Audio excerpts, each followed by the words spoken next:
All right, let's begin. Today will be the last day of Chapter 16, which is the last day of iterated integrals. We'll do other forms of integrals in the future, but iterated integrals of this type will soon be receding in the rearview mirror. So I want to sort of recapitulate what we did last time, and then spend pretty much the rest of the class working through a bunch of examples together. So in all of these multidimensional integrals, we have some sort of density function. In the volume case, we're usually thinking about butterflies, but we could also think about charge or energy and electric field, something that's distributed in space, three-dimensional space. And we have a density. This was density per meter cubed or centimeter cubed or whatever. And I'd like to add up the total amount of stuff, the total butterflies, the total charge, the total energy. But we can't just take this and multiply it by the entire volume because the density isn't constant. It's changing. And integrals are how we handle adding up things that change when we're adding them up. And so what we do is we partition space into a bunch of little blobs, usually cubes or cube-like things. And then we say, oh, we can write that as an integral or an iterated integral, and then we use Calculus 1 or Calculus 2 tricks to evaluate that integral. Or we decide we don't want to use Calculus 2 tricks and we use a computer to evaluate that integral. And so cylindrical and spherical coordinates are just alternate ways of dividing up space into these little cube-like things, which turn out to be very useful in certain settings. Useful if the shape you're integrating is a cylinder. You want to know how many butterflies are in a particular cylinder. Cylindrical coordinates might be recommended. Or if the symmetry of the problem, if there's an x squared plus y squared in the density, then that might suggest that converting to cylindrical coordinates would be the way to go. So we talked about cylindrical coordinates, and those are basically just polar coordinates, but with an altitude. And so in cylindrical coordinates, we specify, so in Cartesian, we would specify a point x, y, z in space. But we could also translate that to cylindrical coordinates, r, theta, and z. And it's always a one-to-one relationship. There's no ambiguity. If you tell me x, y, z, I can figure out this. If you tell me this, I can figure out that. And this equation tells you how to go from theta and z to x, y, and z. And then when you set up an integral, the volume element is r dr d theta dz. So this is similar to the polar coordinate problems that you're enjoying right now, just with a z that's thrown in there. So cylindrical coordinates seem weird until you learn about spherical coordinates, and then cylindrical coordinates are like awesome. So spherical coordinates, we're specifying a point in space. Here's a point x, y, z by two angles and a distance. So rho is the distance from the origin. Here, r is the distance from the z-axis. So they both are radius-like, but they have different definitions. So that's why our book uses different letters for them. Phi is the angle down from the North Pole, and then theta is the angle along the equator. And specifying those two angles plus a distance uniquely determines a point in space. And then there was also a little bit of interpretive dance is probably giving me too much credit. Interpretive movement. To argue that if we let both angles go from 0 to 2 pi, we'll have some ambiguity. We'll sort of double count, in effect. And so phi, the angle from the North Pole, only goes from 0 to pi, whereas we let the equatorial angle go all the way around.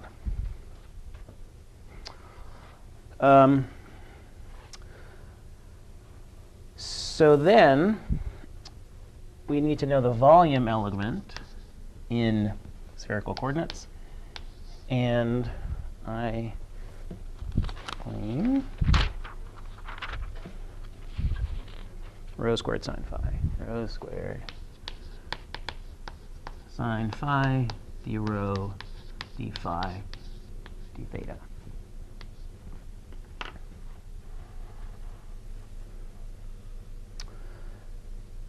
So this gives us yet another way to divide space up into funny little cube-like things, add up all of those cubes, and come up with a total number of butterflies or electric charge or whatever.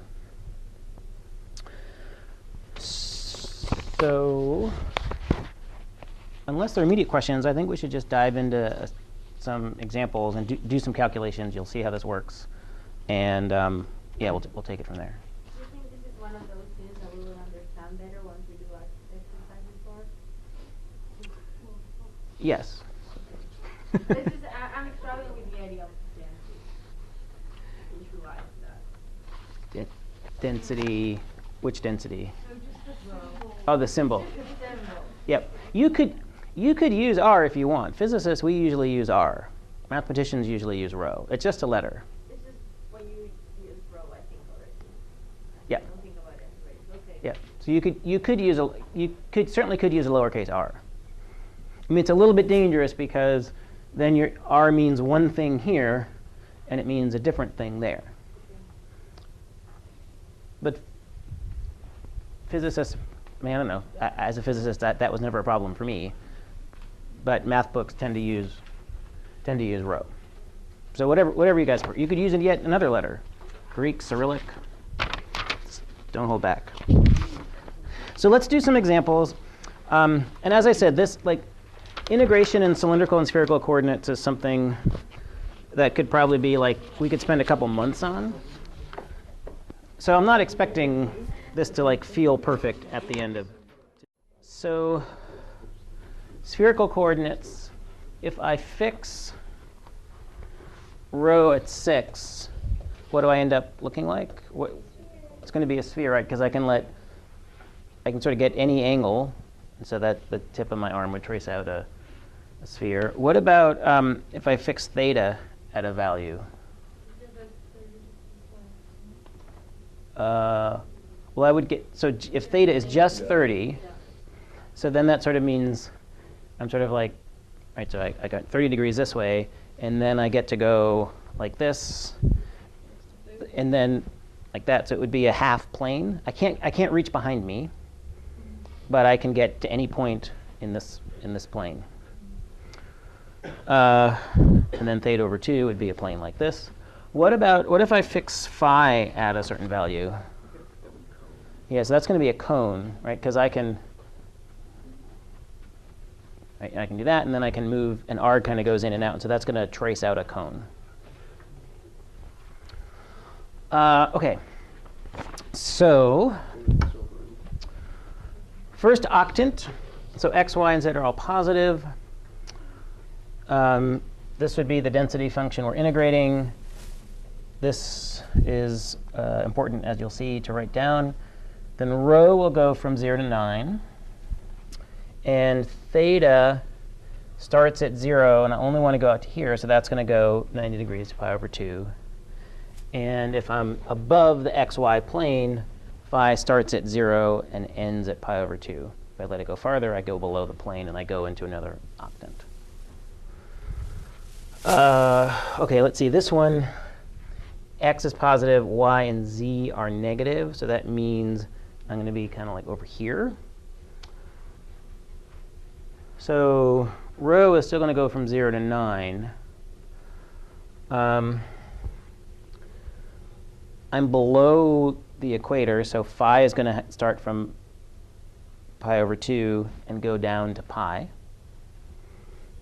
Phi is going to go from pi over 2 to pi.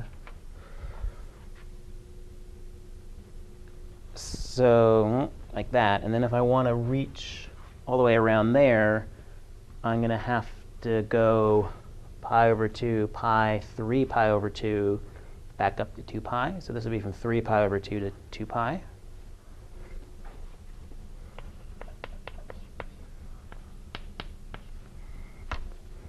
Yeah. Would it be considered at all non-kosher to express that integral from negative pi halves to 0?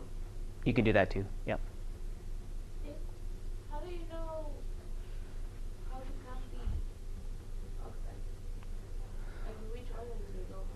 guess I know which was the first one and the last one, but I'm not sure what the convention is, which is why I put that thing in parentheses. There was a worksheet from the instructor's manual for the textbook that had you do this for Octant 1, 2, 3, 4, 5, 6, 7, 8. And I was going to photocopy that, but I thought, that's going to get boring after probably Octant 3. So why don't we just choose one? And so I sort of just chose this one at random. OK, so we've talked about how to set up an integral and figure out the limits. But we haven't actually done any integrals, and that seems like a shame. So the next two problems we'll be doing an integral two different ways. We'll do it first in spherical and then in cylindrical.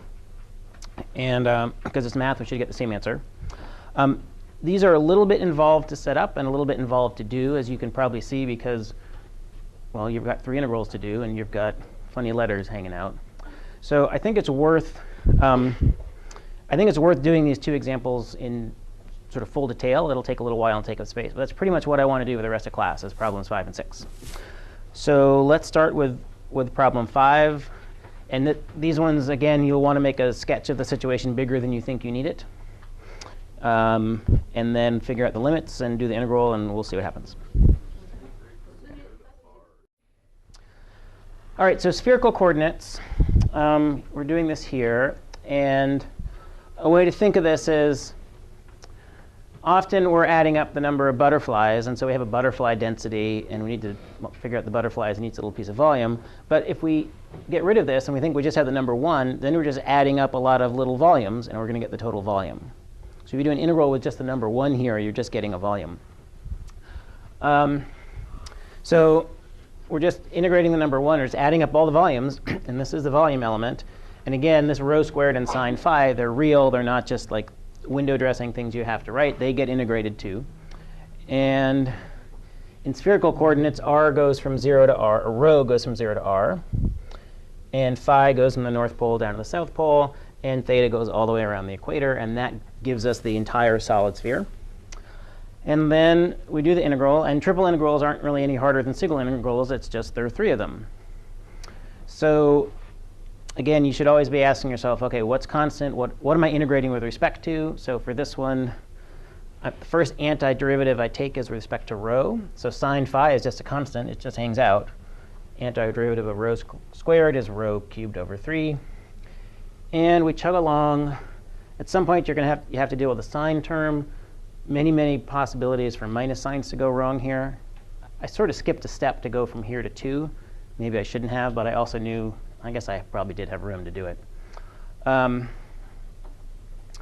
And like magic, we end up with 4/3 pi r cubed. So to me, this is by far the easiest way to derive the volume of a sphere. In Calculus 1 or 2, you probably did this by slicing. So you sliced and said, actually, a sphere is just a collection of like little pancakes. And each pancake has a little volume. And then you add up all the volume of the little pancakes as the and you end up with the same number. Because it's math, you always get the same answer. But the integral that you have to do involves some inverse trig substitution, perhaps. I forget. It's not as straightforward as even though this is a little bit more work. I don't know. I kind of like how clean this turns out to be. OK, so then cylindrical coordinates. And you might wonder if I'm just doing this to make your life unpleasant. And the answer is no. But I'll explain why you might want to do this in a second.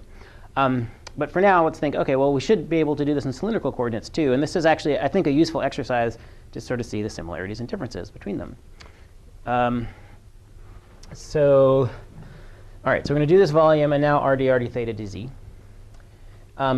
And just a reminder, you can do these in different order if you write them in different order. So you're not locked into having to evaluate in this order. So r, that's the distance from the z-axis. It's not the distance from here. And so r, when I do the integral, is I need to let r go all the way out to here. And I notice that, gee, different z values are going to give me different upper limits for r. So I say r starts at 0 and goes to, where is it going to go to? Well, let's see. I know the formula of a sphere. X squared plus y squared plus z squared equals r squared. But I'm in cylindrical coordinates now, so x squared plus y squared is just r squared. So then this looks like r squared plus z squared equals r squared. And I can solve for r, and that'll be my upper limit. And so this says how far I go in r depends on z. Different z values give me a different upper limit for r. You could even check, well, what happens when z is equal to r? Then I get r squared minus r squared, and that's 0. And that sort of makes sense. If I'm all the way up here, I don't really go anywhere in r. I'm at the end. You could also plug in, if z is 0, what happens? Square root of r squared is r. Then I would go from 0 to capital R. OK, so now we have this thing set up. And then we just start churning, doing integrals. And again, they're no harder or easier than one-dimensional integrals. It's just there are 3 of them to do in a row. So antiderivative of r is r squared over 2. And I lost this 2 for a little while, but it came back. It's nice to square the r, because the square and the square root take care of each other. I sort of skipped a step here, because I knew I was running out of room. The integral of theta from 0 to 2 pi is just 2 pi. But I mean, that's exactly what happened here as well. So I just stuck a 2 pi over there. Then the integral of z, with respect to z of this thing, antiderivative of capital R squared. Capital R is a constant, so that's capital RZ. This is minus z cubed over 3. You go from minus r to r, subtract lots of minus signs, and one really does end up with 4/3 pi r cubed again. Pretty nice. OK, are there questions on this? So let me say a few things to wrap up, and we'll end a couple minutes early for sure. So for these sorts of problems, they're involved. They can be difficult. I also think that's sort of what makes them fun sometimes. So general advice holds: draw a picture, particularly when it's a more complicated shape. You're going to need to draw a picture bigger than you think you need the picture is going to be. And you're going to have a lot of work to do once you get the triple integral, and there's going to be minus signs and Greek letters. So give yourself a lot of space, work slowly. Also, you're bound to make a mistake when you do it. Like I did here, I lost the half, so it's nice to give yourself, which I didn't quite do, but give yourself room to go back and correct things and so on. You'll want to be moving kind of up and down the sheet. So these are good problems to practice, because it's just a good thing to know, but also it's good to practice problems that don't fit on a page. So most of these will probably, some of these might take you, or at least a full page. There's high variance in handwriting density in this room. Some people will take 2 or 3 pages. Some people may scrunch it up. OK, so the last thing I want to mention is, so the homework for next week will for sure include these problems. You may even want to start them this very moment if you're still feeling energetic. If you're not, you may want to delay. But problem 30 is basically saying, well, what would happen if you wanted the formula of say a hemisphere, but it didn't go all the way to the top. It only went to a height h. So imagine you had a shape like this, but it only goes up to here, and then, right? So it's sort of this orange shape. And so this turns out to be an integral that's much easier to set up in cylindrical coordinates, even though it's part of a sphere, because the upper limit is just z equals h, not a complicated function. The r limit is still this thing, but you've already seen that's not too bad. But the upper limit is a nice plane that's easy to describe. This would be harder to do in spherical coordinates. So that's essentially, I can't quite read that. Problem 30 is essentially having you do a problem similar to this. You're doing a hemisphere, but it doesn't go all the way. And then 37 is another problem, similar but a little bit more difficult than the ones we've done here. So there'll be a handful of problems, not a ton, and probably a few web work problems as well. I'll try to get those up tomorrow. It might be Sunday, because I'm probably not going to get into the office tomorrow because it's going to snow again. But for sure, these will if you're worried, oh, what am I going to do tonight? You can do these for sure. Okay. So I will be hanging out and take a break probably till lunchtime. So if people have questions on any of this stuff or on the homework due today, I'm happy to hang out there and get some work done.